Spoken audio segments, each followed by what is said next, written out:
This is Mitchell and Pastor Matt from Mount Druitt Seventh-day Adventist Church and Mount Druitt Food Pantry on the community show here on SWR Triple 9 FM and also on Seymour Radio Show. Now, welcome again to the program, Pastor Matt. Now, earlier we were talking about the mental and physical impact that you and I and our community at large are experiencing. I guess some of us are equipped with training on how to deal with different situations. Now, what programming or learning or brainwashing can we get to help us in the current situation? I like your last one there, brainwashing. We're bombarded so much with... So that's what I think it is. You get bombarded and your mind thinks that this is it. Well, that's right. And let me say this is another thing, going back to it before. Don't watch the TV. Don't watch the news.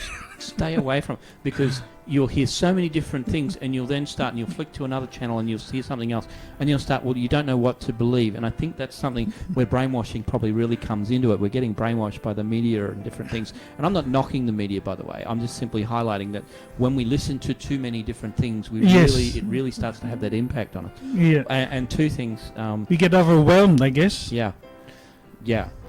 Two things would be really good that I would say about programs. We actually run programs here with healthy living from time to time, diabetes and things like that. So, getting connected with a small group, obviously social distancing. Getting connected with a small group that that hangs out and supports each other, having a support network. If you don't have one, reach out and get one. Learning, reading stuff that's relevant, but not reading too much that's really making you confused. Reading good resources, because if you listen to the gossip channels, you're going to end up being really, really confused as well. And so, and brainwashed probably too. There's plenty of stuff out there that government agencies as well around healthy living and healthy lifestyles, and also they've got different programs that can help us as well with our mental health and also our physical health. Oh, you mentioned programs. Does the church itself have specific programs running along that way? Is that what you were talking about? Yeah, we have some that we run. We're not running any currently. But we have health programs, to healthy lifestyle, which helps looking after your mind and your body. We do it. We haven't this year because of COVID. We do a diabetic program. We also have healthy exercise, and we also connect in with Red Cross. Not Red. Yeah, it is Red Cross, I think. Yep. Or is it Heart Foundation? Sorry, walking groups and things like that. We connect in with them, and we also connect in here with the health clinics and that here in Mount Druitt as well. So. All right. Is there a website or a Facebook page that people can get in touch with you about those programs? Yeah, we do have usually a Facebook page, so you can find us on our Mount Druitt. If we put events up, you can find them on our Food Pantry page or our church Facebook page as well. We've got two Facebook pages. So Mount Druitt Seventh-day Adventist Church, you can find it. Usually we put the events up there. Do they have to look for Seventh-day Adventist or Mount Druitt Seventh-day Adventist? Mount Druitt Seventh-day Adventist. Yeah, they'll find us later. They'll bring you people here to us. Now, what would make us want to watch or learn a program that can help us understand ourselves? I think what I'm targeting here, how do we create things in ourselves to want, other than fear, of course? Well, there's always the big question of what else is out there. Yeah. And so we can ask ourselves those questions. But, there is something greater out there, and it's whether we want to find that out. And it's about going on a journey and exploring what's possibly out there. We all have questions as well about what if, why are we here, all that kind of stuff as well. And so this is the opportunity where, people can, if you're really inquisitive about certain things, you should be able to, get some answers, because there are answers out there. And this is where different programs can help assisting us learn with and help us understand about who we are, where we come from, what we're doing here. Science even can help us with that as well. Yeah, I guess that's one way to keep us busy and keep our minds away from, I'm stuck at home and I can't do anything. That's right. Well, I don't know, but I'm thinking, because At one of the local supermarkets, I saw this. I'm assuming that, I know he's homeless because I've given him some help in the past, food or clothing. But he has a mobile phone. Yeah, so he's there, his head's bowed down. I said, oh, gee, he's praying. No, he's not. It's on his mobile phone. So everyone's got access to Everyone has information. Access to the information. Yeah, now Google and Dr. Google and whatever Google. Yes, but I think the thing is educating ourselves on if it's the correct information.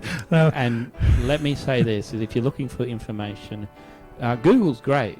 Yeah. But Google has a lot of stuff. You know, we've heard about Wikipedia a few years ago, and you can go in and edit it and change it and things like that. Yeah. You know, it's not actually concrete or true what's necessarily written there. And so, you know, it's actually what we need to do is make sure we look for good resources. If we're looking on the internet for backing up what we're searching. So if someone states this, okay, well, who else is saying it if that's correct? Because if you go with, say, Johnny whatever, and he says, you know, that sitting at home and watching TV all day is really good for you, then, okay, how is that proven when you've got 20 or 30 other people saying, no, sitting at home watching TV all day is not good for you, but getting out and having exercise is so much better? And these are the reasons why. Health and all that sort of stuff. I guess that's a segue on how to educate ourselves, because for me, just because they are an authority on correct information doesn't necessarily mean they're passing on the correct information. That's right. So I guess, how do we educate ourselves? For one, how to find out that it's the correct information? Well, one thing I would say is that our government websites have very good information. Organisations, you know, I can say our church organisation has some good health, good resources as well. And you know, there's plenty of other stuff out there. It can take some time, but if you go to government health websites, or you know, even talking to your, if you're seeing a counsellor, ask them for some resources that you can look at. Doctors, even, you know, they can provide different resources of where to, you know, depending on what you're discussing with them, they can provide good information. Because if you go straight to Google, and as I mentioned before, Dr. Google, I've heard doctors say, you know, let's go to Google. It will tell you, you know, it can provide you all the symptoms that you've got, and you can actually tell yourself that you've got these symptoms. The mind is a wonderful thing, but you can convince yourself you've got different things. But the reality is this is where sometimes it's better to stay away from Google, but talk to other people, then do some research. You just reminded me of one of my previous sales training personalities in our heads, and his nickname is Hairy Harry.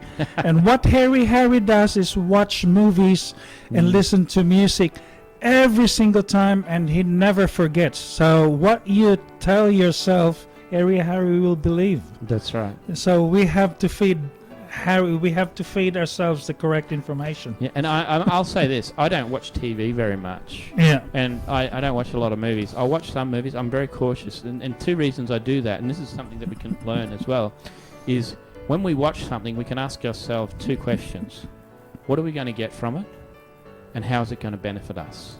Yes. And they're the two things that I have on my mind. Is okay. So, what am I watching this for, and how is this going to help me along with learning or growing? And there are times where I will watch stuff just for the, you know, just to relax my mind, which is cool to do that. But if we're watching so much all the time, we need to look at it and go, okay, what am I learning from this, and how is this helping me? Yes, I guess, correct me if I'm wrong, we have to be conscious about what we're watching. Yes. Yeah, not just turn the TV on because everyone says it's a good movie. Doesn't necessarily mean it is. That's right. Yeah. What can we learn from it? Yeah. Now, how will understanding ourselves help us deal with the current distressing in many ways COVID-19? This is where we need to go on a bit of a journey exploring of who we are, where we've come from. Yeah. How, you know, and all this kind of stuff. I think that's where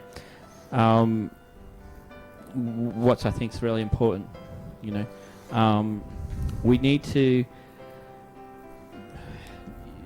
just take time. Yes. And don't when something happens and flashes, news flash, whatever on the screen, for example, don't become distressed by it. Because if you do, you will always live in fear. Yes, and I'd like to add to that. You mentioned that we have to take time. I think we also have to be in a silent place. Yes. Yes, maybe cut away Yeah. some music or select the music anyway, one that's not very Yeah. distracting. There's a whole heap of music, and it doesn't need to be church music or anything like that. It can be instrumental, it can be classical, it can be anything. You know? Yeah. Now, before one more question that's in the line of this, why are we prone to believing everything that we see and hear? And I think I mentioned Harry, but Well, let me say this: the reason is because if it's true, it's got to be true. If we've heard it, it's got to be true. You know, and we can convince ourselves that we will listen to it and go, yeah, well, I heard that, so it must be true. Yeah. But it's like a little white lie. You know, it's when someone tells a little white lie, and you tell yourself enough, you'll believe it. Yeah. And so it's where we've got to be very cautious and say to ourselves, okay, ask yourself, is it true? How is it true? Is there another 2 or 3 sources that will back up with what I've heard? Yeah. It's like the gossip channel. Everyone hears gossip, and some of us actually get really involved with it, and it's dangerous. It's not healthy, actually. Yeah. And so it's like okay, we hear that, remember Chinese whispers? Yes. It starts out at this end, and this is what's said. By the time it gets down here, the stories become what was this big, now it's this big. Yeah. And it's the same thing. And this is where when we hear things or we see things, we believe it because it's got to be true. And we're living in a time where there's a lot of stuff out there in the internet and media and stuff, and some of it's true, but they've always mixed a bit and added a bit to try and make it a really good story. Here's a Filipino version of Chinese whispers. The first person said that Mitchell saw a girl, and by the time the story went to the 6th person, the girl was pregnant and already had babies. And Mitchell was the father, right? Yeah. Now we're just gonna have a song break, and after the song break, we will have another chat with Pastor Matt about what can also help us during these tough times, our faith. Now, the song that we will be listening to is composed by Butch Monserrat. He is from Tasmania, and he penned this song more than 35 years ago, I think, and it's called Beautiful Morning. He originally wrote this in English, and it was translated to Tagalog in the Philippines. It became a hit, and it's still a hit. It gets a lot of airplay. Now, I think I sent this to you when you get a chance to listen to the track, A Beautiful Morning, and I think it has a lot to do with faith as well.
Here comes the dawn to warm